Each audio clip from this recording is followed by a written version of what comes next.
চিৰাঙৰ আচাবাৰীৰ কুকলুং নৈত বুধবাৰে বিয়লি গা ধুবলৈ গৈ সন্ধানহীন হৈ পৰা আমৰাগুৰি গাঁৱৰ যুৱক বৃহস্পতিবাৰে পুৱা মৃতদেহ উদ্ধাৰ। যুৱকজন বিজনীৰ আমৰাগুৰি গাঁৱৰ গাঁওবুঢ়া কালাৰাম বড়োৰ একমাত্ৰ পুত্ৰ কিশোৰ কুমাৰ বড়ো। উল্লেখ্য যে বুধবাৰে বিয়লি 4:30 একাংশ সমনীয়াৰ সৈতে নৈখনত গা ধুবলৈ গৈ সন্ধানহীন হৈ পৰা মেধাৱী যুৱকজন পদাৰ্থ বিজ্ঞানৰ স্নাতকোত্তৰ ডিগ্ৰীধাৰী। ঘটনাৰ সন্দৰ্ভত পৰিয়ালৰ তৰফৰ পৰা বড়োবজাৰ আৰক্ষী চকীত খবৰ দিয়ে। বৃহস্পতিবাৰে পুৱা বিজনী মহকুমা আৰক্ষী বিষয়া প্ৰসেনজিৎ দাস, বিজনী থানাৰ ভাৰপ্ৰাপ্ত আৰক্ষী বিষয়া শংকৰ দাসসহ আৰক্ষী আৰু বিজনীৰ SDRF বাহিনীৰ ঘটনাস্থলীত উপস্থিত হয়হি।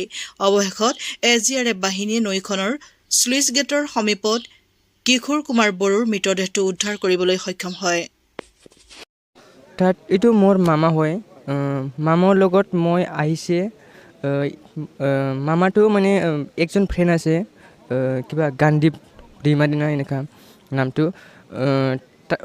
মামাই কৈছে তই ইয়াতে থাকিবি, এই কিবা ওপৰতে।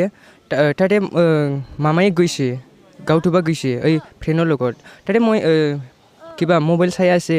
তাৰপিছত অলপ সময় হৈছে, মানে অহা নাই উঠি অহা নাই। মানে মই সুধিছে, ইয়াত মানুহ আছিল, বহুত মানুহ আছিল, তাতে সৰু মানুহো আছে।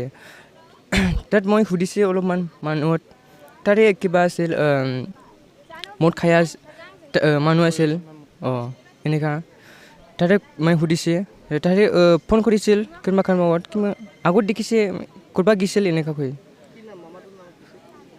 কিশোৰ কুমাৰ বড়ো। আমাক 4টা বজাত এনেকুৱা আহিছে।